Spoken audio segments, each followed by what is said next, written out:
but the key is to focusing on you. And what I mean focusing on you is getting to know you. What is your truth? What are the things that are relevant to you? What is important to you? So in a sense of, once you know what your values are and what's important to you, then you know what your time is worthwhile spent, or in what ways you should spend your time. And because it gives you great joy, because not because it's fancy or because of the recognition, but it just, you found what you designed by the divine will Beautiful. to do this in this world, which gives you great joy, just fulfilling by doing it.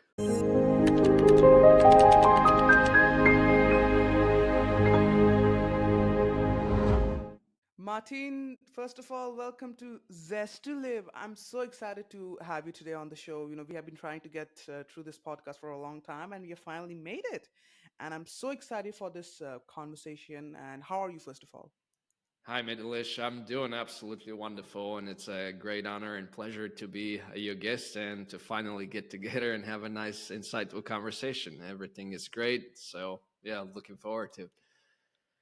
And you have a rich background. Most people have this like one or two particularly like they are focused in. With your case, you have so many things that I can touch upon. You are a real estate broker, and then a yogi. You're a polymath. You have been into like entrepreneur. So those kind of things. There's so many things I think we can touch upon. But what was that first dream for you? And I think I would like to begin this conversation where, like, what was that first passion for the Martin, like before becoming what he is today? That this is the thing I want to do in life. But how the journey began from there, and where did it took off? So I want to know: was it childhood? Was it puberty when you had your first big dream that I want to pursue this? I don't, honestly, that's a very good question. I don't think I had a dream in my childhood what I wanted to pursue. I remember telling my parents when I was a little child, from them telling me kind of like what I told them, that I wanted to be a international businessman as a child. That's what I was telling them. Then eventually I remember, having this opportunity to emigrate to the US. And first, when I came, because the what I considered to be my U.S. home, or the first city I landed and spent about 3 or 4 years, the first period of my life, getting settling in the U.S. and understanding how this whole different world was functioning and how to live and how to succeed and so on. The first dream was, actually, there were two of them. One was to be a bartender in the big casinos or the nightclubs in Vegas, and the other Right, one was to sell real estate, because at the time it was a very booming market. So right. I approached both, and I was successful in both. And it was interesting for a moment, but possibly, I think it was about 2 years down the road, when I realized, okay, well, that was cool. I did this. Now what's next? Kind of deal. It was like, well, this is not fulfilling me. It's not really. I don't find any meaning in it. It's okay. It's, you can make money and go out and meet girls and get drunk and whatever the You were hell not it feeling is. passionate about it. You were not feeling Yeah, no, passionate no. about It it. was just, yeah, not just passionate. It just not. It wasn't. Once it's done, the way I function, hence to kind of like give you a little idea or insight as to why I've done so many different things, and I continue to expand upon my area of understanding and expertise, and to just continuously grow and learn in different dimensions of my life and myself. Is that the moment I achieve something, I'm no longer interested in. Like, I see what it was, just this from, it's how they say the grass is greener from your neighbor's backyard. The grass looks greener always. And once you move there and you look backwards, relative to where you were, you realize that this is not so much great that it looked from the distance. Everything is relative in this universe, and things seem much more exciting or compelling or interesting from the distance when you're not there yet. Once you get there, you see that there's not that much to it. And then you, like, as Whatever anyone. you achieve, you achieve nothing. And I like to share a small story about it. It's like, you see a beautiful car on the road, and you don't have it, but the first time you saw it, like whenever you see that kind of that model, a current like a thunder goes through your body, like, man, I want that car, I want this, you know and perhaps you work for it, because wherever our mind goes, we can go also. So we definitely achieve, we can, just by the thought that, okay, I want this. And you go get there, you achieve it, you got the car, maybe it's sitting in your garage now. One day, 2 day, you shine it, you polish it, you go out on it, but in the third day, it's there and nothing. And that's what has happened with so many people that I know, who have chased wealth, have gotten wealth, but found nothing meaningful. I mean, they did got the security and the peacefulness that does wealth, and the freedom that wealth brings, but that meaning, that inner happiness, was not there. And ultimately, that's what it is. If you cannot have that fulfillment, any work is good if you can have that fulfillment. If it's not, being even Elon Musk might not make you happy, to be honest. Am I right? Well, in many ways, if you're looking for something outside of you, circumstances, possessions, status, any of those things, or fame, right? Or power or influence, any of those things outside of your control, because these things can vary. And life is cyclical. You're going to have moments in your Right. life where you're on the top, and you're going to have moments when you barely dragging along the way on your knees. Because in life, you're going to be brought down on your knees in one of two ways, either through circumstance, through suffering, or in devotion to the divine. And it's up to you to decide, but everybody gets to that point in life. There's no single story, real story of success that somebody hasn't been in the gutter, so to speak, prior to reaching that point, or reaching that point, the peak of the mountain, getting back to the bottom and coming back. But my point being, none of those things that are outside of you are really worthwhile pursuing from that perspective. You can pursue them for different reasons, but to be happy, to have the anticipation and the false belief that these things will actually sustain you happiness or give you happiness, it is a flawed belief. It's a very dysfunctional model of thinking that has to do with I'll be happy when. It has to do with only basically you setting up this, almost like in programming. If you're a programmer, right, you're writing a code, you set this code in your mind that I will allow myself to be happy only if this and this happens. The question is, why would you do so if you can choose to be happy now without even having these things in place? You can still pursue them. It doesn't mean that you can have them. Go ahead, have them. Have it your way, right? Point being, why wait to be happy once you have them? You can be happy along the way by getting on the way of getting those things, getting to that place, and then once you have them, yeah, you're gonna have some convenience. You're gonna have some things. I remember the days. What this example you gave with the car, I got myself a very nice, fancy, brand new convertible, and very nice with all the things, and I'm driving down the PCH here in Malibu, and it's a sunny thing, and it's very interesting in the first few days, and then afterwards it's like a month later, it's like, oh, it's my fucking car. It's like you don't no longer look at it as this halo of novelty, right? The that novelty loses excitement itself. Yeah. that excitement is gone. But Martin, I would just ask you before we continue, your audio still, just little lower it. I mean, it's still really loud, I can hear it. Just, can you lower it a little Okay. bit? Yeah, sure. Let's see. I think that would do better. So, you know I want to ask you, just like you said about the car, and like I said about it, but you added a little bit about it. Why this happens the same way some people say, when they are in love, they think they are in love, and they get into a relationship. It also happens in there too. You are with a woman, you are with a man, both sides. I'm not saying, okay, man only feels this or something. Yeah. Both genders, they are in a relationship, they really want to, they think, okay, this is my life partner, this is it, this is the whole dream, my soulmate or whatever. Every time that's the case, but slowly you realize, like, this is not the person. The same kind of a pattern happens there too. Do you think that is programming too? Or do you think, what is the cause of those broken relationships that is happening today in relationships, that they get into in a really excited zone, but slowly that fades away? Why that does that happen?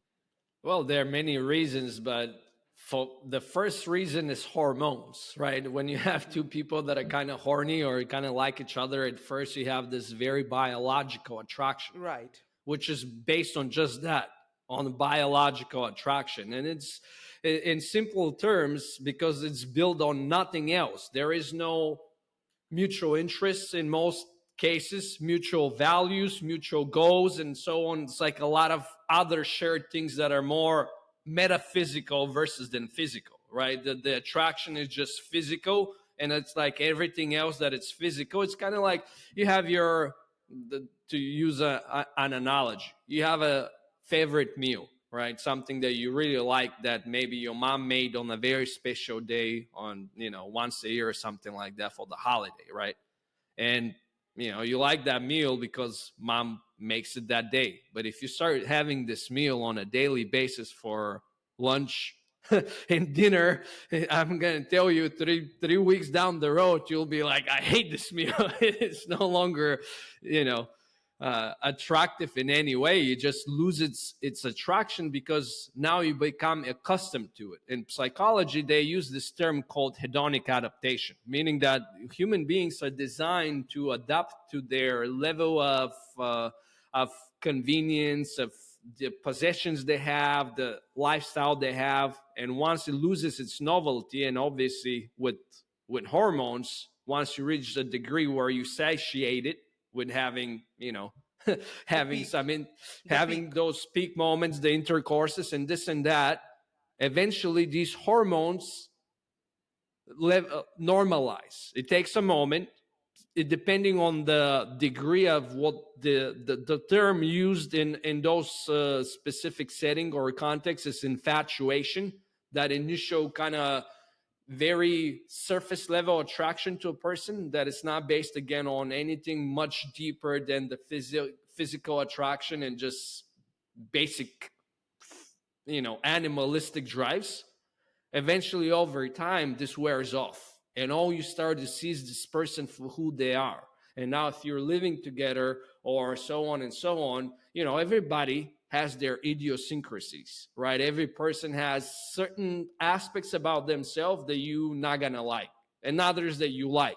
And over time, once the hormones balance and this peak of pleasure is exhausted because it's no longer a novelty and you've had this meal for a while, all you start to see are the negatives, or they stand out more than the positives, because that's how most human beings are and programmed and to with function.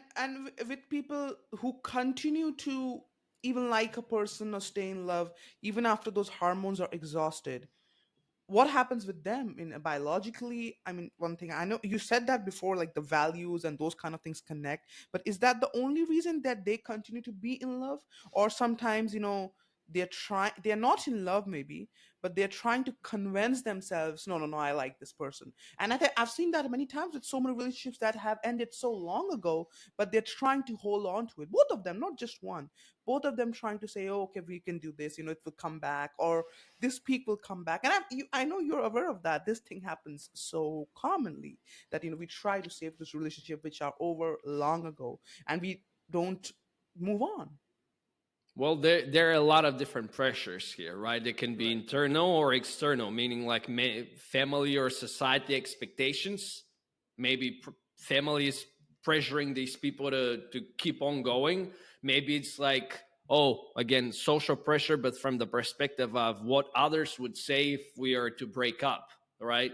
Or maybe it's because of the convenience. Maybe one of the partners, let's say, is providing the lifestyle that the other wants. And there's many reasons, right? Like if we start peeling back the onion, every relationship is unique, but there could be many reasons, right, for why two people would continue to stay in a relationship. Or maybe they have a child and that's the only reason, right? And now they kind of like, they don't want to break it up for the child, but at the end of the day there's a lot of friction going on. So again, all relationship dynamics, not again, I haven't mentioned this, but point being is all relationship dynamics are mutually created, meaning that the both partners contribute to the dynamic, right? So depending on what boundaries are set, how this relationship is established, meaning whether it's a codependent relationship in a sense where one is codependent on the other, or they're both codependent on each other, and kind of two needy people came together and created this hell for each other, and now they cannot seem like in their psychology they cannot live for without each other because they see in the other person what they lack in themselves or what they're not allowing to feel or express in themselves, and they kind of feel like these two attached so to speak copulated little cables, so to speak, audio Right. cables, and it's just like, what would I do if I was to disconnect? And some people, honestly, they don't like each other to the level that they can sit with themselves, so they're afraid to be alone, like to not have this other person to be around with, so they don't have to sit with themselves is very convenient, so they don't have to look in the mirror of the person that they are, so they always have this distraction around them or somebody to blame and project upon their own limitations. That's another whole different ball game, but that's also happening in some of those relationships, because a relationship, in order to be healthy, to finish that thought, has to be built upon unconditional love. But this is not something that most people are capable of or even understand. Meaning, unconditional love is, what it means is you're gonna love somebody not because they love you, not because they give you something. You're just gonna love them for who they are and how they are. And when you know that, let's say, maybe this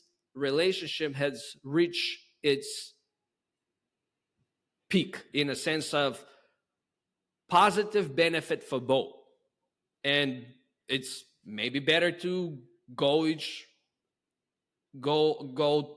way, right? Everybody takes their way, because this relationship Better for house. both. It's better for both. It's better for both, Exactly.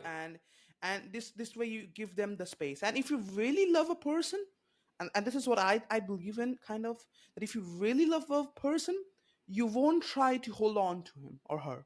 You would let him or her enjoy their freedom, and you would love to see them happy. And if the happiness comes at the cost of them leaving you, so be it. That is the way of you present your love. Because if you try to hold on to it, that means it's possession. It's possession. I mean, it cannot be anything else, because you're trying to hold on to something while the other does not want to hold. If both of you want to hold, it's finished. It's good. But if somebody wants to leave off, you should not. I've seen people begging, literally, that, stay with me. And this is not just bad. I'm not talking about self-respect or those kind of things, because in love, I know, I think these are small terms, but it's not useful when the other person does not want to say. This is a waste of time. So you have to let them, give them, allow them their freedom, and don't put the, what do you call, I don't know what you say in that in English. In England, you got when they arrest somebody, they got handcuffs. Yeah. So don't Handcuffs, yeah. handcuff them. Don't handcuff them. Just let them go where they want to go, and that's what real love is, and that's what unconditional love is, to allow them their freedom. But my next question is extremely important, not related to this, but what is emotional trauma? When we are talking about these things, and when we say, okay, if they are stuck somewhere, what is emotional trauma? I know you just explained unconditional love, unless I was going to ask about that the combination of this. But again, I would like you to tell me about what is emotional trauma that stucks upon us. Well, emotional trauma, generally speaking, is unprocessed negative emotions, right?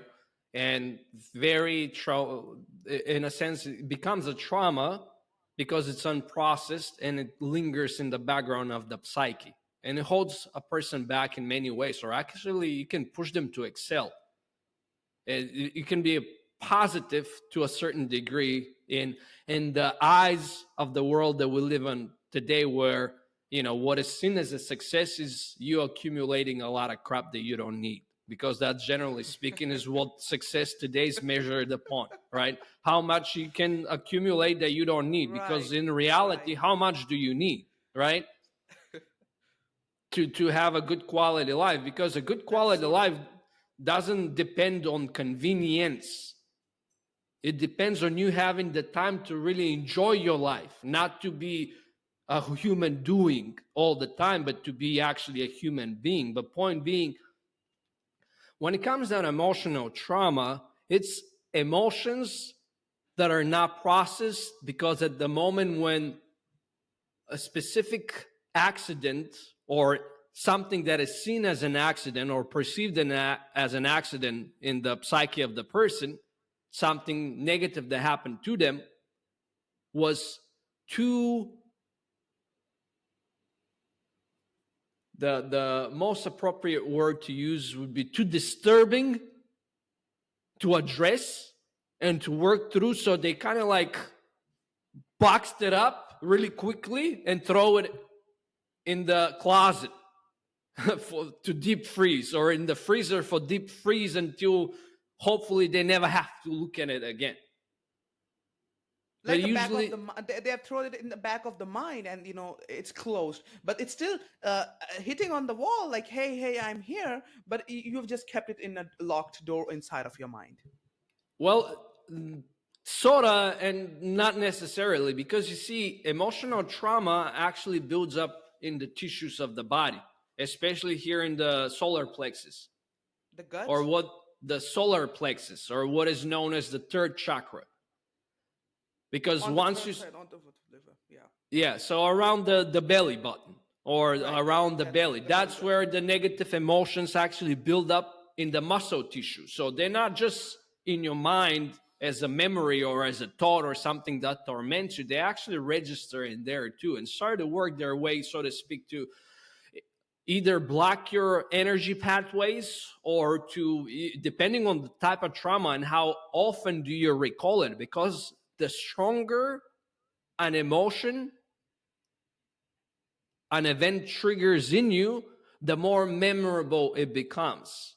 So the greater the degree of negativity, or the stress or anxiety or whatever, anger, or, like shame, or whatever the feeling was that this person was going through in that specific circumstance, the more it will keep coming back to haunt them, whether it's while they sleep in their dreams or nightmares, or during the day, if they keep regurgitating and thinking about it. But still, they don't want to look at it and sit with the emotion, because why it registers like that is that the emotion is not allowed to be, and it's just suppressed and put away, because emotions are there for us to feel them, whether they're good or bad, or whatever term you want to use. It's not for us to judge how they feel, it's to feel them, because everything in our being is designed to function on the principle of contrast. We only know what is sweet because we know what is bitter. We only know what is soft because we know what is hard. So in order to become a person who can feel real joy, and I mean real joy, not just to be happy, what people say happy, and you see them like Right. happy with the not really happy. They don't even know have a degree of or a concept of what real happiness and joy and bliss could be. Because if you don't allow yourself to feel the other spectrum, to polarize yourself on the other spectrum, then your ability to feel is very narrow, because your emotional uh, definition, so to speak, is very narrow and small, because the smaller the distinction or the degree you can move between or swing between, the greater you can have on the other end, or the positive end, the greater positive emotion that you can experience. You And have this an is, amazing way of explaining these. I just have to add that, like, when you explain the concepts, it's clear. I mean, and as you're adding on to it, I know you're wrapping this question up. I want to also touch How do you break them then? Because you said, okay, they are stuck energies. They are, as often you remember them, they irritate you, frustrate you, they make you agitated. But then how do you break them? What is the, I mean, okay, so a lot of people say we need to face them, we need to just accept it sometimes also. Is that the only way to break it, or something else can be done to break those emotional traumas depending on how powerful it is? Well, first, the first thing that it needs to be looked at is when this trauma was documented, so to speak, or implanted in your database. Because Right. if it's been there for a long, long time, you will have done a lot of effort to suppress it to such a deep degree that you probably don't even remember, or when you try to consciously remember what happened or when it happened, it's something that it's almost like not never even happened, so to speak. It's those things that you think that you forgot about and consciously cannot recall. So usually the depending again of how long ago this took place, the easiest thing that could be done or the most effective is to either self-hypnotize yourself or use a somebody who's good at hypnosis is to put you back in that state so you can review and reprogram how you register that memory and emotion.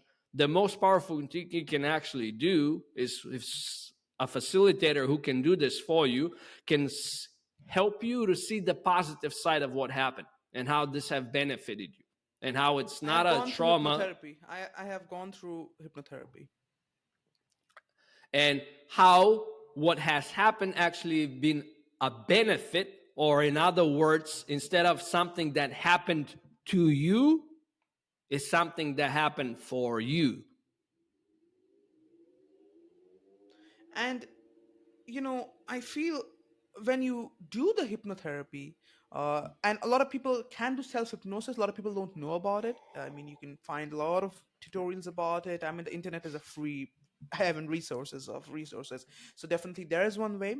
But if you want to, you can definitely go to an expert, because again, they can tell you so many different methods to do it. And again, it's good if you have somebody else also to tell and talk about it, because then you got somebody, because again, when you review it, you have the one perspective, you're judging it sometimes.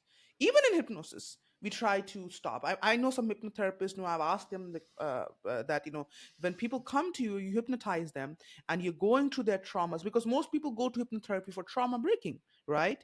So they say, even when they're hypnotized, they don't want to face it.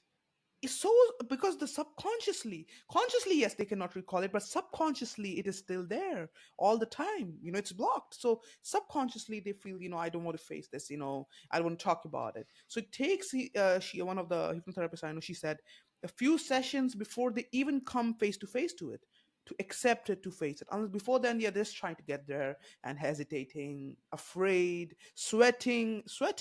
These kind of things happen. Oh yeah, no, all the time. Again, depending how long ago it was, what Right. it was about, and Right. how they made them feel, and how they makes them feel even today when they, if they can even recall it, right? Because eventually they do. So the key is to really transform, because again, in order to feel one emotion, negative emotion, you have to be able to feel a positive emotion, and every emotion, whether it's positive or negative, exists on a scale. What I mean that is you can swing from one end to the other. So you can transform this experience from registering the negative side to registering on the positive, or seeing the positive dimension, because the reality is such, this is something no one can change. It's part of the physical universe that we exist in. It's called relativity. Everything revolves always between two poles, and the simplest terms science use for that is plus and minus, or positive and negative. And that, however, these terms don't do it justice, because they're they create an idea in our head when we in our heads when we say a positive means something that is beneficial or good, and negative is something that is undesirable and bad. But that's not what it means. It just basically, it says that there is a polarity, just like an electric current has a positive positive protons and negative electrons, and you need to have both in order to have the electric current to flow. Same is with the emotions and everything in our universe. Everything has double polarity, meaning that this The give balance. the not just a balance, but the simplest example is take a loaf of bread and slice each slice as thin as you can. No matter how thin you slice them, they're always going to have a side A and a side B. So, point being that there's always going to be what you can see as a positive and what you can see as a negative. And every single decision, every single thing you make in your life, every single purchase, every single achievement will have a positive benefit and a cost to it, right? Or a negative dimension to it, whether for you or somebody else in your life, or will affect negatively others. There is no ideally good things in a relative universe. It just doesn't exist, or ideally bad. Yeah, the So world is about duality, as the Buddha said. It's always going to be the two sides. And when you chasing success, you have to pay the cost for it. And it could be anything, but remember, the higher you seek, the higher cost the existence asks. And it is costly. You have to pay, because then only you can achieve. I mean, people think you can achieve without paying. There is no, you have to pay from so many different ways. Sleepless night, hard work, relationships, mental trauma, health. I mean, so many things just maybe for money. Sometimes it could be something else, just for a dream. But when you do achieve something that you really wanted to achieve, happiness would come. Unless if it was just impulsion, like as I said with the car, it would not make you happy for just a few days. Like it's like that dopamine. So you have it for a few days, but it's gone. But if you really wanted to achieve something and you did achieve it, that's when actually you feel that, yes, that happens rare, because in most cases we are going through our minds, impulsions, obsessions over a few things, like, okay, this is what should we do, and or we are going through the ways like some people tell us do this, okay, do the engineering, do this, we do that. So somebody tells us to do it, so we do it because we are so like that. yeah, no, absolutely. With the things we pursue, and hence why I've done a lot of things, is because we all have a certain level of conditioning from the environment, from the being brought up, going to educational system, and so on and so on. You have all these things imposed upon you from society, from your tribe, from your social circle, and so on, as to what is desirable, what is not desirable, what to pursue, what not to pursue, and to get to that point where you can actually decide for yourself what you value, what your priorities are, and to start navigating life and pursuing things from that perspective, things that are genuinely and authentic to you, and they are your truth, not somebody else's cuckoo, like the eggs of the cuckoo. You guys, sure, the bird that called the cuckoo, that goes, and what it Right. does, it's drops one of its eggs in other birds' nests, and what the usually its bird is the one that gets the how you say it, what's the word, just gets out of the egg first, and what it does, it kicks out all the other eggs, the original eggs of that bird, so it ends up the only bird living in the nest. And this Right. kind of like adoptive parents that don't even know they are the adoptive parents, or they're becoming a victim of a scam, are the one feeding it. And that's what's happening in our psyche. All these ideas, they're not our ideas, not our values, not our beliefs. All these priorities, so to speak, that we pursue and buy into and invest significant amount of time and effort, and have all the opportunity cost involved to pursue these things, they're not ours. They're not genuine. They're not authentic. And when you can reach that top of the mountain, but you just realize you climbed the wrong mountain. So, so it's and one of and the. and and it is one thing, I tell, this is a very important thing, a lot of people don't realize it. I know so many people, and I have talked to them about the same thing, and I think I have this because they are successful. Okay, in the sense what the society defines as successful, that is rich, powerful. That's what society. So that's say I said use the word successful, which is right. So the same thing. When you reach here, when you're trying to climb a mountain, doesn't matter if it's a wrong mountain, it's a right mountain. You're trying to climb a mountain, perhaps you fall from the first cliff. It is not going to be a that deep fall. It's just the first clip that you climb. So it's going to be a small failure, small fall. But when you reach to the middle, then you fall, it's going to injure you a lot. It's going to hurt you a lot. But when you're at the top, absolutely, even if it's the wrong mountain, you fall from there, it could be fatal. It could be absolutely finished. And this has happened. So that's what I've gotten them, that maybe you didn't want to reach there, but now you have reached it. But if you fall from here, is it going to be really easy? I mean, that's the real reason a lot of people don't leave the mountain they are in. If they have climbed it, they say, okay, we are just going to live here for the rest of our life. We don't want to climb down again from a mountain, then climb another mountain. Perhaps, I don't know if I will climb it, and I have to stop living on this great mountain, which I've already accumulated. And this is the right word, accumulated. There's no better word than this.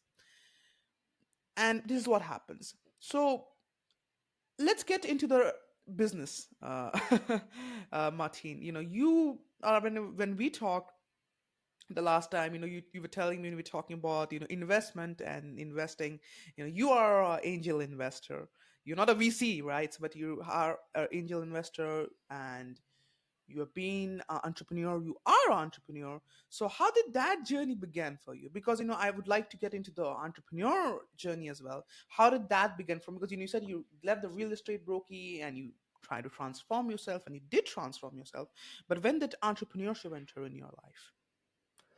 Well, genuinely speaking, I've always been entrepreneurial, Hmm. but not necessarily in how people understand, because like there's this very narrow idea again what entrepreneurship represents. Because to me, Hmm. entrepreneurship is somebody who like let's break the word entrepreneurship. So in my words, is like somebody who is navigating or guiding their own ship, meaning like somebody who's living on their own terms, because you don't necessarily need to build a company as what somebody has defined nowadays to be an entrepreneur. You can be an entrepreneur doing a lot of things, right? Entrepreneurship has to do with taking risks, and somebody who's willing to risk to create a life that is on the opposite of ordinary, to me, is an entrepreneur. You don't have to be entrepreneurial in business. You can be entrepreneurial in many things. Entrepreneurial being doesn't necessarily, because a businessman is somebody who builds a business. A manager is somebody who manages a business. An entrepreneur is somebody who is adept at taking calculated risk. And That's what and entrepreneurship is all about. and I was reading the book that's called The Originals by Adam Grant. I believe you are aware of that book. You must have heard about it. So The Originals by Adam Grant. So in that book, he was when I was reading it, he explained the meaning of the word entrepreneur. And he was also, like, just like you said, and he also said, a great thing in that book, just what you said. So that's why I'm saying he said the similar thing. He said, entrepreneurs are not the people we often assume. He said in the book, we often assume the entrepreneurs are people who take the biggest risk to achieve something. But it isn't half baked truth, he said. It's not the full truth. The full truth is they take the biggest risk, but they are the ones who calculate the most of each and single thing compared to ones who just go blind. They are the one who's going to look at every inch. If they're going to climb a mountain, they're going to measure everything, then take that risk, and that's why they're successful. And he said this, it's all about the calculated risk the entrepreneurs have taken, the bets, compared to people who go in blind and thinking, okay, this is entrepreneurship, just going blind, wrap any door, this is entrepreneurship. And people have made their idols extremely big. Steve Jobs, Bill Gates, Elon Musk, Mark Zuckerberg, the American dream, right? These people. But you have to understand that era is over. This is a different era. You are a different person. Your values are different. You are not Bill Gates in the sense he's a different person. So you have to see, when we try to become somebody else, we can never become. We have to become ourself, our original self. We have to find that. And that's what will take us there. Because at the top level, if you really become Bill Gates, who would remember you? Nobody remembers the second. You have to be the first in what you are. Nobody remembers the second, Martin. Trust me, it's extremely rare in any place of work. Nobody's remembering. Nobody's going to remember a second Bill Gates. Everybody's going to remember Steve Jobs and Bill Gates because they were the first of what they were, right? After that, whoever came and who came, it's one thing.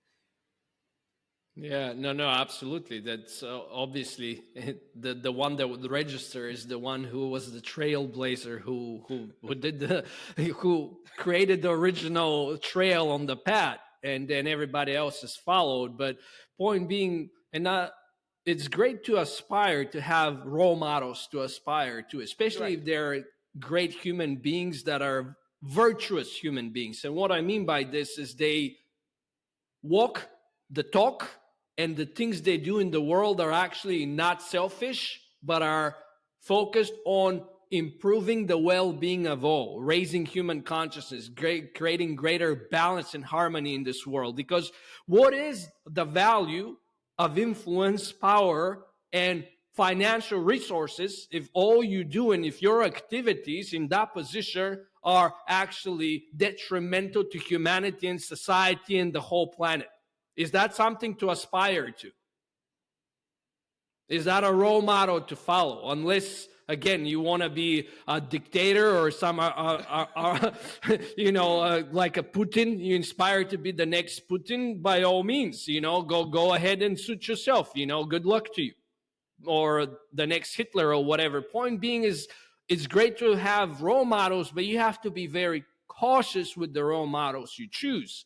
Because let's take Steve Jobs, for example. Yeah, he was a great man, but when you read about his life and all these things, he died in his 50s from cancer. So is that the outcome you want in your life? And when you read about him, everybody said, whoever had a conversation with him, whoever had any personal relationship with him, that's not my words. That's what I've read and what everybody has been saying, that he used to be an asshole to people. And that's how it's remembered by people, by the people who worked for him and everybody else. Is that the legacy you want to create? It's great. Yeah, And the iPhone, and the iPhone is a copycat. There were smartphones long, long before the iPhone came out, right? So there's very few things there. Like, I'm not taking anything from him, from what he has achieved and what Apple is today as a brand and so on. But let's look at his results. If that's where you want to end at 55, dying from cancer with a lot of money, well, suit yourself, right?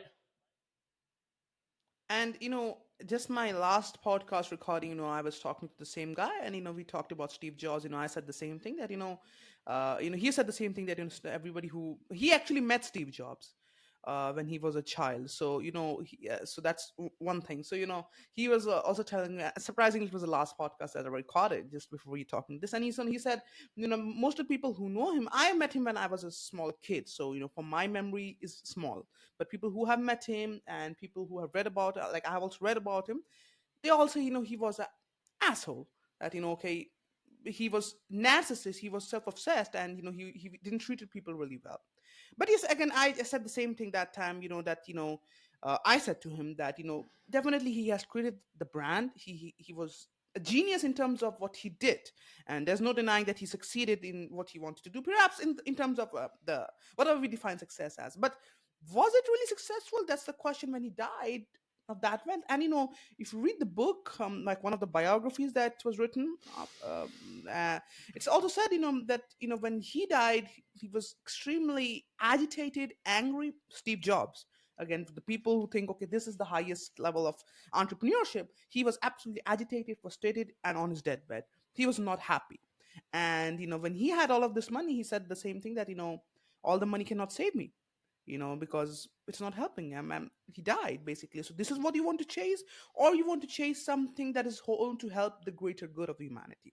And definitely, as you said, how much is your requirement is to thought about before you march on that journey or adventure, that this is what I want, how much I want. And I like the way Buddha talks about it, is that when you wish for something, wish carefully, because whatever you wish will come. But make sure you're ready for it. You're wishing carefully, because your wishes come true, but people always wish for the wrong time. And that's why so many wise people, when they give a blessing, they don't say that if anything happens with what you dream, because they know these people, what they dream are what not they need. They say whatever is right should happen to you, you should get, not the things that you dream about. Because often what we dream about is conditioning from others. It's not really what we need or what we are, and somewhere deep down we require something else. And I think every human being needs a little bit of love. They do seek it. They don't want to be completely alone, and sometimes they want to be alone as well. That peace is what humanity is perhaps seeking. But Martin, my next question is also significant, related to this also, as we are slowly going to the end of the conversation. That why are people so frustrated today? I mean, if you go to the 90s, it was not like people were so happy then too. But if you go, as the era decades are passing, the Gen Z, the Gen X, whatever, I don't know, these modern tag words, you must be better aware of them, like you are, all of those things. But why are people getting more and more frustrated, more and more quickly angry, and bored is easily with things? Why is that happening? And what is the future like this if we keep going on this path? Well, the number one thing must be the technology that we have and what it makes Mm, available and what it exposes us to, especially if you have a smartphone and you have an unhealthy relationship with the device, where the device owns you and not the other way around. And you constantly scrolling on things and checking out some what people showing off, or want people to believe that their lifestyle and life looks like. Because I would tell you, most of the people that you see posing on a lot of these social platforms are posers. That's all they are. Most of them are just talking the talk, not walking the talk. Because it's very easy to create a certain image and persona, persona persona, on, persona. because it's all curated. You have to understand that nobody's putting their photo there on Instagram when they're in the gutter taking a dump, or they're puking because they're overdrank, or whatever it is. They're not showing you these moments. They're curating only the cutest moments, the nicest moments, that in some shape or form. Because why are they first doing this? Because they first themselves are completely insecure, so they're looking for somebody else's validation. Hence why I personally don't engage with any like of those platforms, or a lot. Eventually I'm planning to, just in order to get my content out and to reach more people, but Right. not for the perspective of, oh, look at me, I recently went on a nice vacation. I haven't posted one photo. The only few photos I took of me was because my mom wants photos of me, so I got some people to take for Yeah, you're not photos of posing that, me. you're a millionaire. Nah. Oh, I have a lot of money. Oh, look at this, what I have achieved. You don't care. You don't care, because, for most of the people who are posting these things want validation from others about themselves. That's what they want. They seek that validation. If they are validated themselves, they don't need approvals from somebody else on commenting on their post. Hey, yeah, you're really successful. I dream about being at where you are at. And these things they like, and this is what increases their ego, and they like that.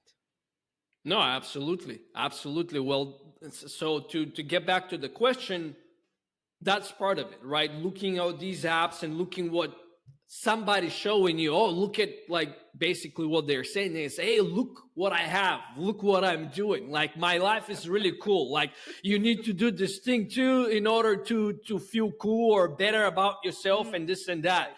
And obviously, again, with these smartphone devices nowadays, this is much easy. When I was growing up, when I was a kid, there was no smartphones. There were just home phones. You wanted to make a call, you went back home. And people remembered even numbers, phone numbers. Nowadays, go and ask somebody if they remember a phone number. Nobody even remembers that. Back in the day, I could recall like tens of now at least probably 50 numbers from the top of my head of my friends, right? Like, oh, this is, let me dial my friend.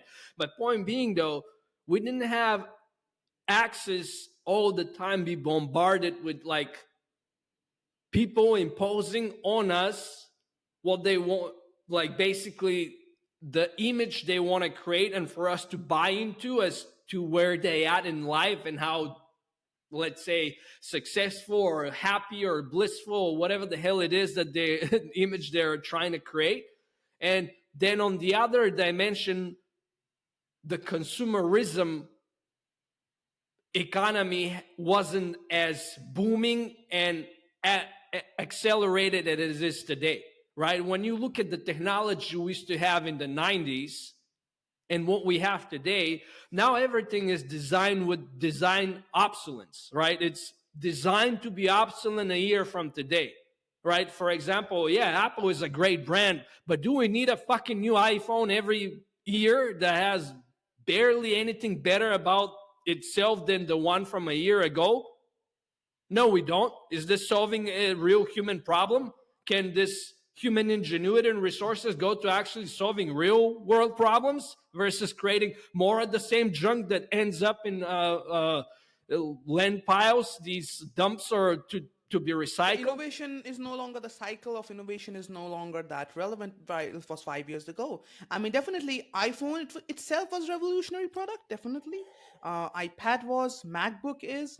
I'm not denying those things, but the innovation that is happening today is so slow that the only reason they release it, because again, the money is one thing, but people are buying it. People need every year. They are obsessed about, I need the latest. Again, why? Because they want to put it on the social media. They want to validation from others and show off. And I think we live in that world of show off today, Martin. And a bigger reason for it is social media. And I know so many girls, what they see on Instagram, because Instagram is so much about girls. Let's be honest, that's what it is. It's becoming like that. It is like that. So a lot of girls who look good, who are not in the sense when we talk about physical attraction, when they see these women on Instagram with their boyfriends or having really hot photos or whatever, they feel inferior. And slowly, because there's so many, and the algorithm is like that, they slowly devalue themselves. They go into that negative state that, oh, so many people are achieving so many things, I'm just sitting at my home. These people must be beautiful, they are must be nice, and I'm not kind enough, nobody likes these kind of things. So you're slowly self-programming yourself to becoming a negative version of yourself, which you were not before you joined these platforms. And there have been great documentaries about it, about the effects of social media. I know you are aware of that too. The Social Dilemma is a great one in Netflix. So if anyone wants to check that out, the Social Dilemma. So those kind of things, and it has affected us negatively. But in today's era, Martin, when the social media and all of these things are going around, how do you not get affected from it? What is that secret, if I have to ask, to not become affected from these crap? Well, the secret really comes down to, and it's not really a secret, but the key is to focusing on you. And what I mean, focusing on you is getting to know you. What is your truth? What are the things that are relevant to you? What is important to you? So, in a sense of once you know what your values are and what's important to you, then you know what your time is worthwhile spent, or in what ways you should spend your time. And maybe spying on or looking at what somebody else is doing is no longer relevant, because the moment you start to like yourself and you love yourself and you doing the thing you should be doing because it gives you great joy, because not because it's fancy or because of the recognition, but it just you found what you designed by the divine will Beautiful. to do this in this world, which gives you great joy, just fulfilling by doing it, not because of the results at the end. You're just doing it and you enjoy it. Like for me, it's speaking, writing, sharing ideas. Like I come alive. I can do it for days. I don't care if I get paid or whatever it is. It's what I'm designed to do. It gives me great joy. So point being, once you get to that place, you no longer need these things, because at the end of the day, these platforms are designed to give us dopamine hits. right? They've cleverly designed using the help of people that back in the past help the gambling industry in Vegas design their slot machines and stuff to keep people spending their money Hooked. and Hooked. hooked, literally hooked, losing money and still hooked and continuing to lose more and more and more. It's the very same concept. So they're basically conditioning us or conditioning humans to to become addicts for dopamine hits by just getting a like, getting a this, getting a that. The key really is comes down to deleting all these things. And I'm not saying don't have them. You can have them, just don't have them on your device that you carry with you all the time. Just delete them and don't even worry about them, because you're not missing anything. Here's the reality: you're not going to miss anything on it unless your business depends on it and But you've you are a built it upon it. polymath. You are saying that you're not going to miss anything if you're not on social media all the time. You're a polymath, so I think a lot of polymaths think, hey, you got to be all the time online. You got to be on the internet. You got to be reading. You got to be pursuing knowledge. So that's one question I'm going to cross question you when you said that. Like you don't Sure. have to be all the time. Well, again, there are platforms that actually you can discover great knowledge. And then there are platforms that are just distractions. Now, these very let's create a clear distinction here. Right. I'm not saying all sources online are bad, right?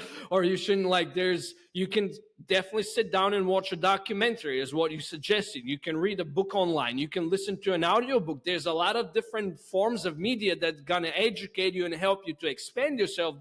But point being is there are platforms that most of it is just sound bites, right?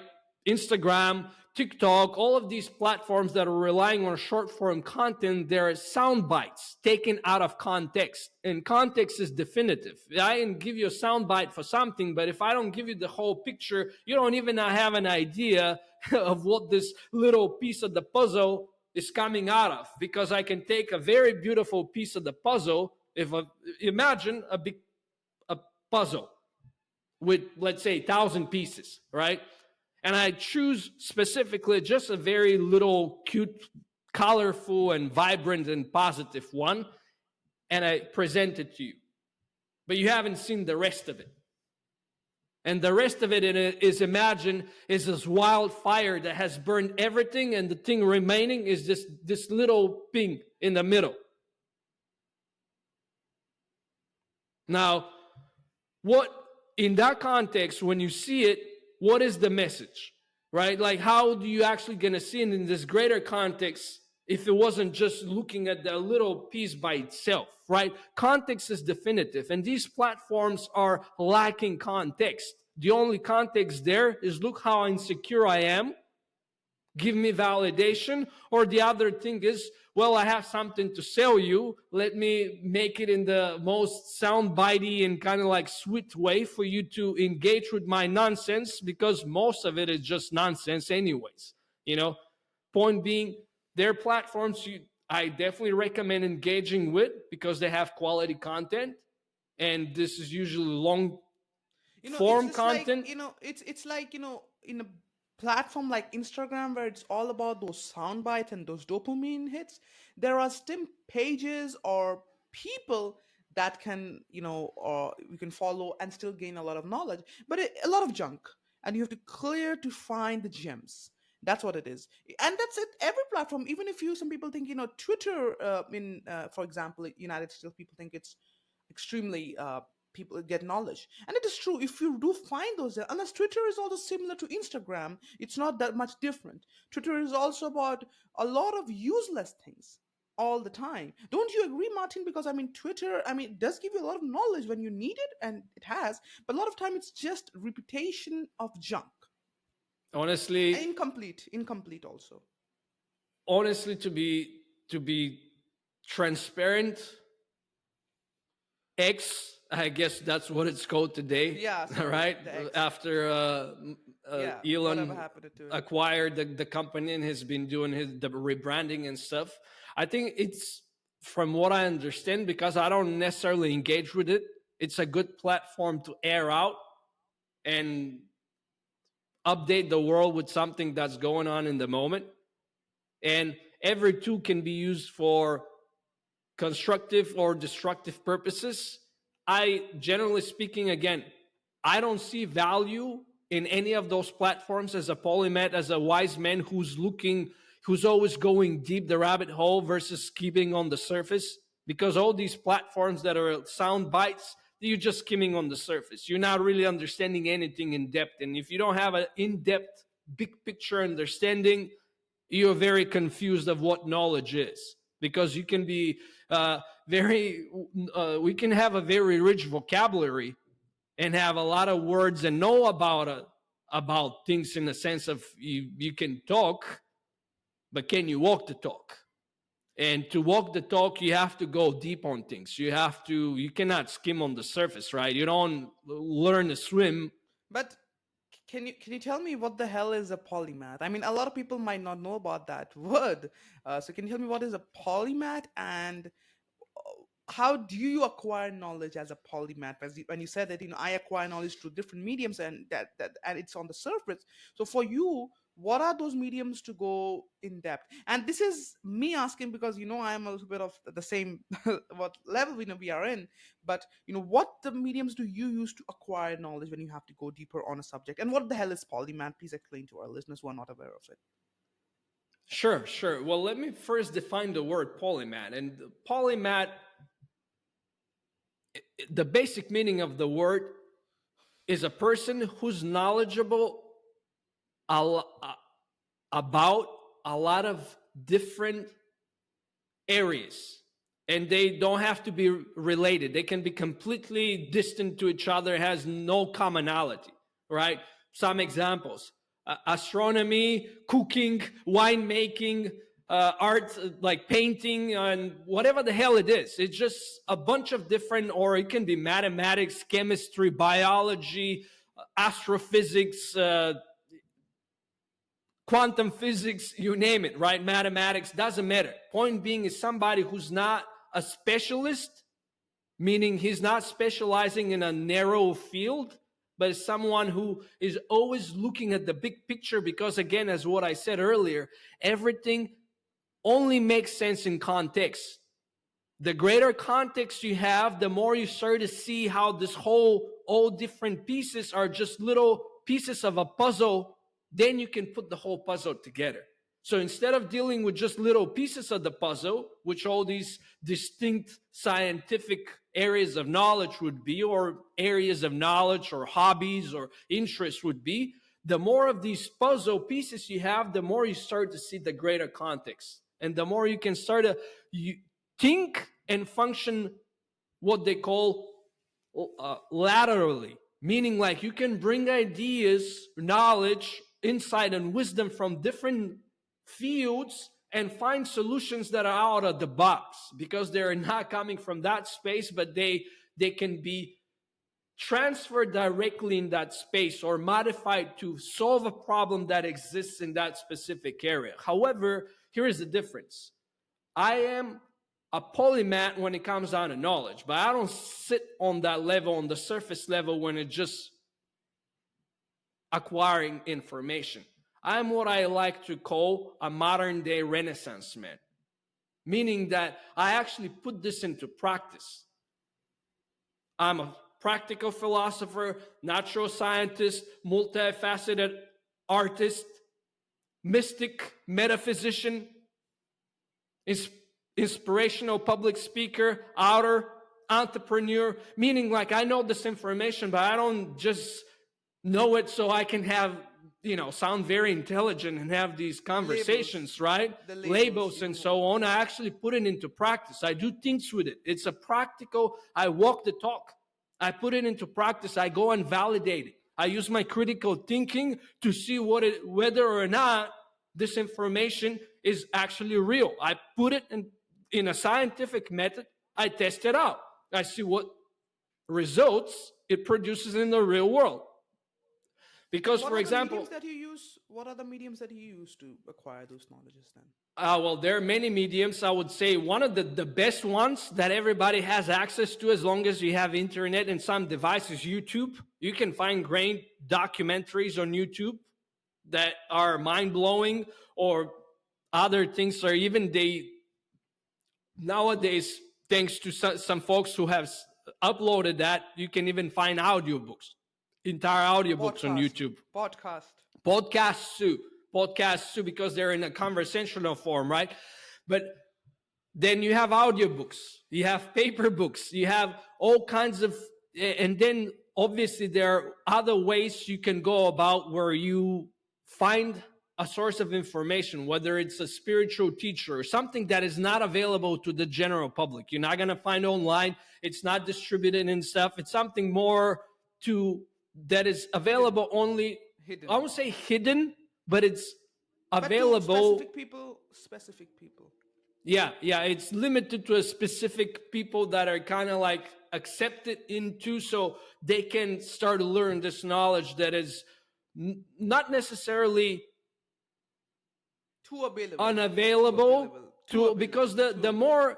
the more you give access to information to people, the more that they start to disvalue its relevance, or like import, or and there's all exactly that you can create a lot of disinformation, or obviously nowadays a big problem that is going to be a pressing concern in the next, I would say, especially 10 years, again, because tools are tools, and how we're going to use them comes down to how we are in our level of consciousness. Are we somebody who's what I love to call an agent of harmony, or an agent of destruction, right? And with AI nowadays, like deep fakes and all kinds of things, I didn't take your face and create some content that is literally defaming you and doing something that looks like terrible, and all of a sudden, because nobody's, again, what is the one thing,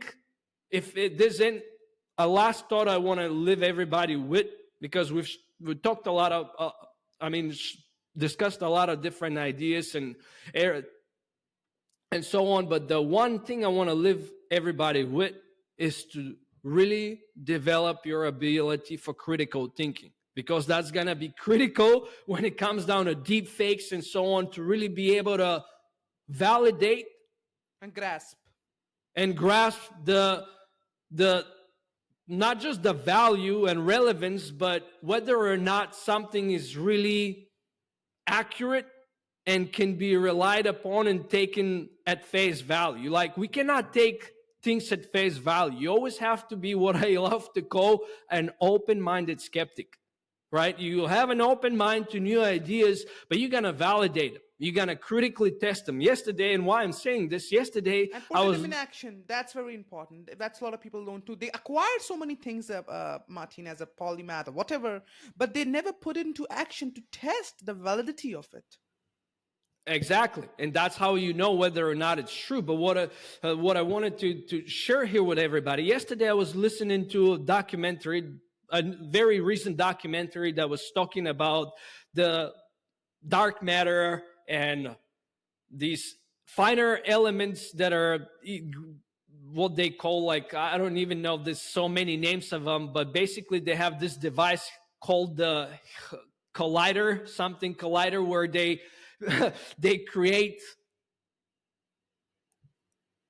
like collisions between electrons, single electrons that are accelerated at the speed of light through this multi-miles long scientific loop to, let's say, discover what are the building blocks of the universe. And it was I would say, somewhat or sort of, if to somebody who's, let's say, doesn't have the knowledge that I do possess, and not just the knowledge, but the mystical, deeper perception of realities that exists beyond the human senses. Our eyes and our eyes and ears and nose and touch and that kind of stuff, right? It would be very like I would buy into it right away, because it was, you see the scientists, the technology they have, and so on and so on. But once you have the ability for critical thinking, a lot of the statements they were making as like undisputable facts, you can create a lot of questions, open a lot of loopholes, and start examining whether or not what they're saying is true and the assumptions they are making are true. because there are many other possibilities, and there And is no. when you have that power of critical thinking, you can think about many possibilities and the questions that a lot of people might not have asked while watching that. Because I feel a lot of people today, Martin, who are even considered intelligent in the society, are the quick relevance. Like they see something information, they believe it to be true instantly the moment they see it. For a lot of polymath I've seen, for them every new information is true until someone who's intelligent enough to see that most of this 95% of information can be useless. Only 5% is going to actually be used. That's why we remember 5%, because we don't need to. So that's what it is, and you have to understand and thoroughly review it. And a lot of people avoid that, and because it's hard when you have to go in depth and review these things. It's a lot of jargon, right? You know it better than I do, and then you said, okay, this is all exhausting. Let's just keep the bit of the information, have those labels that I'm a biohacker, or I know about astronomy, I know about this, and talk about these good things in terms of public, and gain the labels and fame. And that's a lot of people who are doing. I've seen so many people on the internet who are famous, who have a lot of followers. They claim they know this subject, that subject, but they are absolutely half aware of what that subject is compared to the real experts who are there in the world about that specific subject. No, absolutely. Again, you have to create. This is the one skill that in ancient, not just Greece, in Rome, was taught to all the high level society men, especially for men. Not that there were women, but it was something that was more prevalent for males. Was if you're from a good family, you always had a philosopher who was your mentor, and he was Right. teaching you how to critically think for yourself, so you can always examine and put into the magnifying glass every information or every fact that is brought to your awareness, so you can determine for yourself whether or not it is true, whether or not it's relevant to you, and whether or not it's something that's useful to you, and how you should approach it. That was a critical skill that has been lost, hence why this expression, common sense, is no longer common nowadays. Because and common sense and comes with critical thinking. Right, and the thing what you said about the ancient that thing, it existed in the whole southeast also, like in India. We all know the gurus, so they used to exist, and the way people used to go to them and ask for, like, that's what they used to teach: the critical thinking, how to fight, how to understand, and I think the nature of reality. So the spirituality was a big part of it, because they understood this years, because they have such an old civilization in India and China, that the moment you understand yourself, the whole world is thoroughly clear, like a mirror. And whatever you reflect back, that's what's reflected back to you.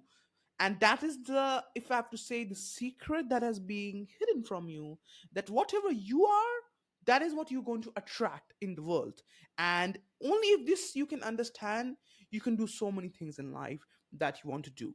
But people are chasing quick fixes, people are chasing quick things, and that's what it is, all of these things. But my final question to you, Martin, which is really important, unless you want to add something, that what advice would you have? This is my final question. What advice do you have for our listeners who maybe feel stuck in their pursuit of happiness, health, freedom, and wealth? And this is an important question, in my opinion. Well, first I would ask them what they expect to to feel at the end, because you don't have to you don't have to wait until you get there to allow yourself to feel this way, whatever it is. Because you see, we are sold a lot of flawed ideas nowadays, again, just because of the reality of the circumstances that we exist in. We exist in a capitalistic world with few exceptions, Most societies are capitalistic, so we are imposed and conditioned to buy into certain set of limiting ideas. You don't get freedom by having more assets. You have the ability to purchase a lot more things that you don't need, but that doesn't necessarily means freedom, because then you create attachment. Because the number one problem that people with a lot have is losing it. Who Correct. is free then?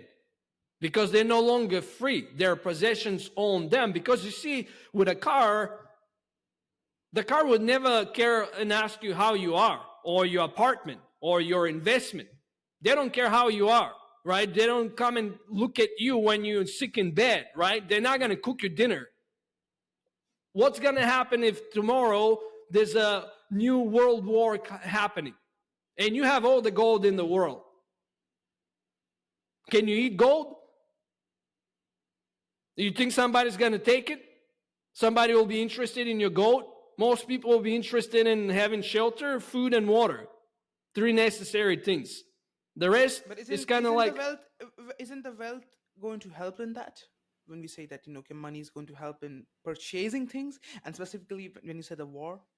well, again, it depends what the circumstances are, right? In a circumstance where everybody's starving, there's no no food.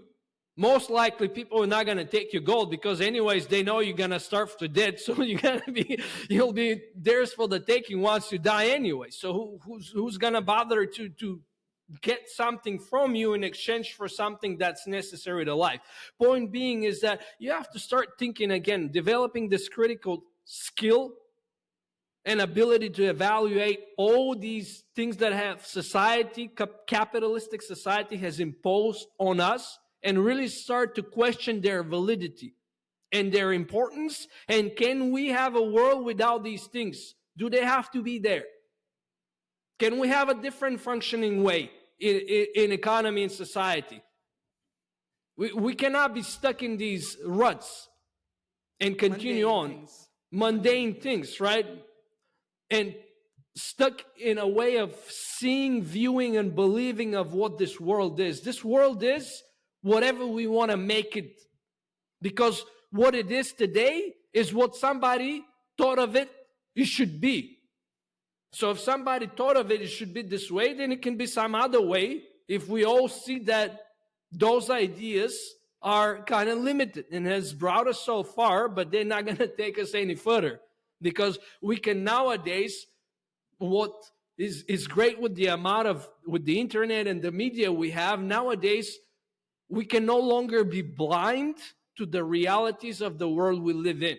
With the amount of suffering, with the amount of disharmony or conflict that's going on, division and so on, we can see these things. Back in the day when there was no internet and you relied on just one channel to see what's happening in the world, they could, whoever was And the in newspaper. charge, or the newspaper, can choose to present to you the pieces they wanted you to see. But nowadays you can see the whole world. You can no longer be blind to the realities of the circumstances and to still continue to buy into and believe in certain limited ideas, because that's all it is. It's limited ideas. So, point being, the advice I have for you, if you're feeling stuck in that rut of pursuing something, is first to ask yourself, what do you expect to achieve at the end? Like, why are you really doing this? Like, sit with this, because it might be a very simple word, why. It's 3 letters, why. But if you sit with it and start to question why a lot of the things you do and pursue, you see that you have no clear idea of why you're doing it.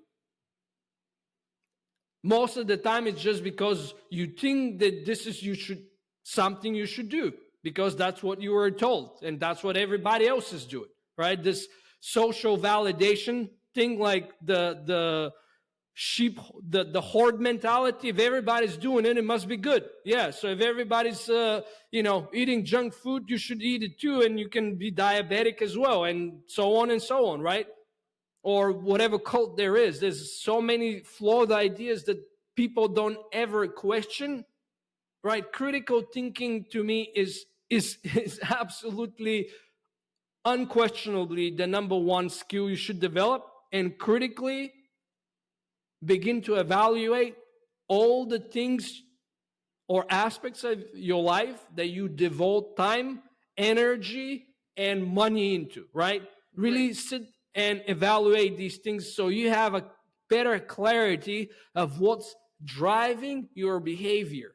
Why are you doing these Now, things? Now, what are yeah, you in the now? In the now, not on the past, not about the past, not about the future, but what is driving you now? Is it impulsion? Is it obsession? Is it some kind of a condition? That you have to see. Because if you do it, I'm sure that 90% of the people are going to find they are chasing of outside external circumstances.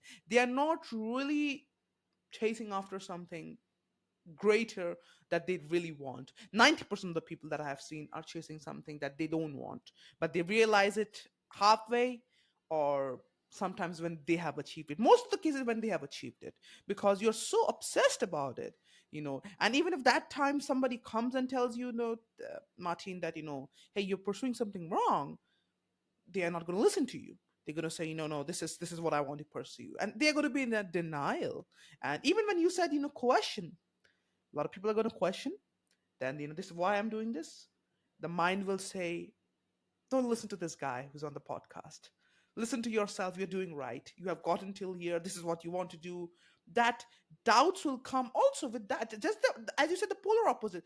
When the negative comes that I shouldn't be doing this, I should quit, maybe the positive ones will also come in the sense, hey, do it, this is what you want, this is what you should. But how do you make, and I understand you said the critical thinking, but how do you make the right decision between those polarities, Martin? And I mean, it's tough because it's definitely a dilemma about your life, and you have to make that decision, not someone else. That is really important. So how do you make that decision that, this is because, both things are going to come. You said critical thinking. In critical thinking also, both polarities comes.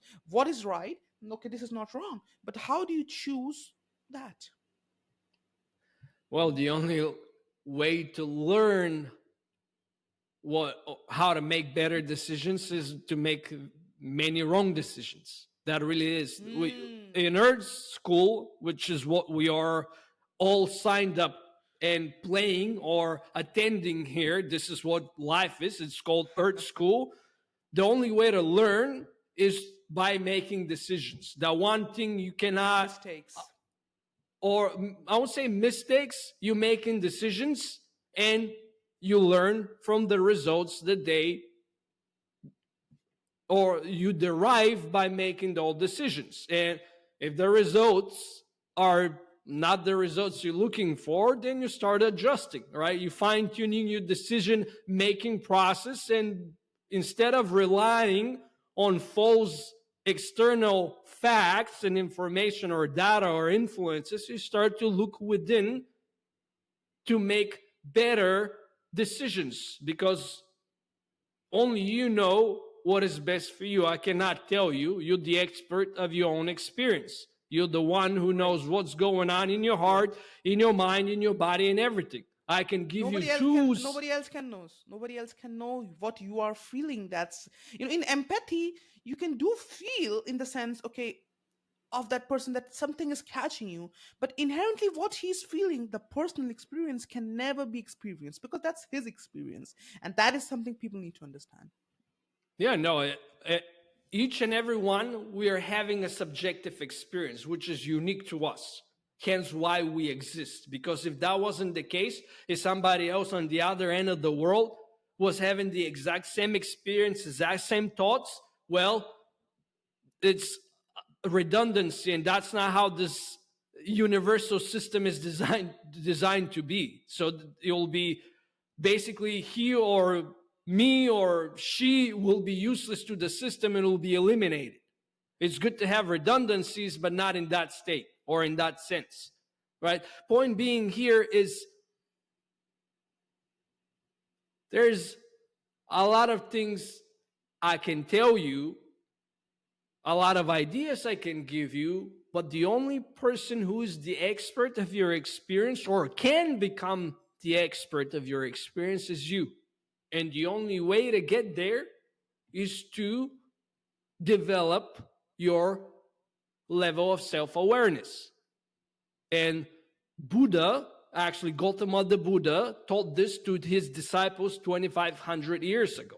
They refer to it as vipassana meditation. It's a type of meditation that allows you to develop a very heightened degree of awareness within the body for the sensations, the thoughts in your mind, and so on and so on. But point being, it brings the awareness from the external world of looking what's projecting on, so to speak, on the screen, to looking within where this actually is being perceived. So you can really sit and start to understand what's happening, because again, I can give you a lot of ideas, a lot of tools, but you're the one living in your body. It's not me. You're the one dealing with your mind, right? So I don't know what's going on day and night. I don't know what your habitual patterns are, because at the end of the day, what you think you are, is a set of habitual patterns. And they combined overlap your entire being. There are patterns of thinking, patterns of feeling, patterns of moving, patterns of breathing, patterns of everything. Everything you do is a habitual pattern. Everything you think you are is a habitual pattern. So point being, it's happening on automatic at most times, but you can change it. But the place to start is to be aware that certain habitual pattern that you're running, specific habit that you have, is not optimal, or it's not producing the results that will move you to the place where you want to be. And it's important, as you said, I would like to add on to it, to sit within your temple, to view it and understand it completely. That's what the message of the great mystics have been, to sit within, and from within you can see. Because we are very much covered with layers of negativity around our world today. Our world. I'm not saying his, their, or the whole. I'm saying our, because this world is ours. The world doesn't own us. We don't own the world. We have to see that. That relationship has to change. And that's the moment you can see that, and at the end, nobody cares. You have to pick yourself first. And the harshest truth that, perhaps some can say, is nobody's coming to save you except you. And you have to wake up. And that you have to realize. People think, okay, somebody's going to come and help me. Nobody does. You have the power to wake up. So why will you not wake up?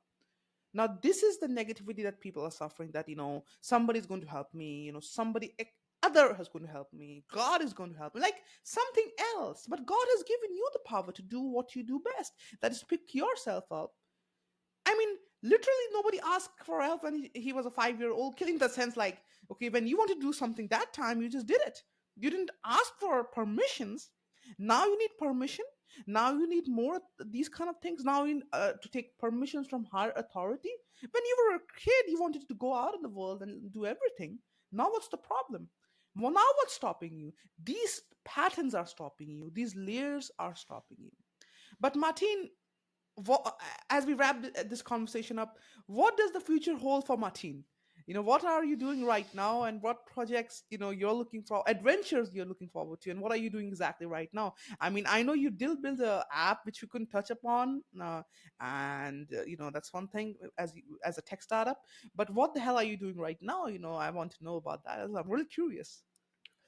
Well, what's been very exciting and what I've been working on lately are investing a lot of my time, and just it's been a great joy, because it's just opened up my understanding to how we function, and understanding human behavior and psyche in a much greater depth, and not just across the board from different age groups, or again, what do you call it, generations, so to speak, where everybody is and how they function and what their challenges is and so on. But I've been doing this deep research because I'm working on my new upcoming book called Superb Men's Ultimate Guide to Absolute Well-Being. So I'm wrapping up the research that I've been doing, because I've gathered amazing amount of insight as to what the men who I'm writing this book for really struggling with, the questions, the challenges, the fears, the wants, everything that has basically they have built their life upon and are being challenged by, because they reach a certain place up on the mountain where they see it's just the way down. Now they climb the mountain. The only thing left to do is to kind of start descending down the mountain, what is in front of them, on how to navigate this landscape more agile, in an agile and successful and obviously fulfilling and optimal way. But point being, I'm really excited because now I get to really analyze this amazing amount of information I've gathered, and I'm gonna train my AI to help me with this, and eventually, obviously, I'm gonna publish a book. I'm gonna be going up on a TEDx stage and present the main idea of the book, the predominant idea of the book that it's designed upon. And what I want to do, since there's so many wonderful tools nowadays with and coming up very soon, is to create what I call the what's the word they use in Greek? This the oracle. So an AI system that is trained on the specific set of data that I've discovered that understands where everybody is based on their gender and age group and so on, and based on what previous results, things that have worked, to be able to provide to everybody, to the world, so to speak, a free life coach. Interesting. So that's I think that's interesting, and I would be really excited to see you speak on the TEDx stage. That would be really fun, and I believe you had that warmness, and that I'm not saying that I think the right word is fire within you. When you speak, you have that fire within you to speak. And I think that's what I like. I like the fierce person. I mean, I like calm person too, but that's with you. That's your specialty, maybe, that you have that fire when you speak your concepts out. That a little bit of that energy that is you are bringing to the conversation. That a lot of people, you have that calm and silent energy. With you, there is that not anger, it is a fire. It's not anger, it is fire. Some people might misunderstand that, maybe, perhaps, but if someone is intelligent enough, can see that it's just the fire, fierce, which is great. And this shows that you have a lot of energy too when you speak those concepts. And I like how you explains those concepts really clearly, and I think a lot of our listeners might find that a lot valuable. I did certainly like it, to be honest.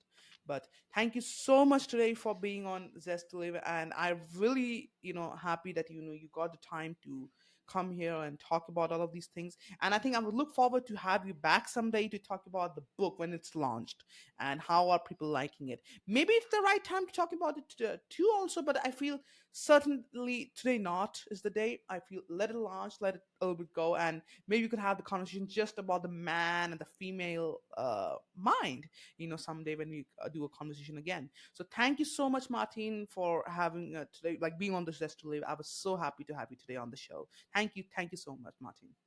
Well, it was a great joy, and again, a privilege to be your guest, Middleish. And obviously, thank you everyone for tuning in and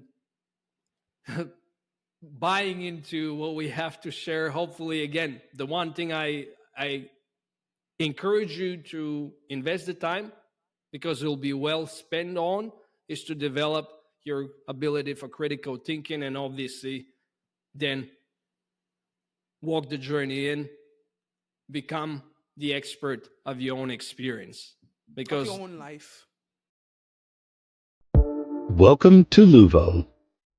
This is your home screen, giving you access to all features like steps counter, water intake, mood check, heart rate, sleep, and gratitude.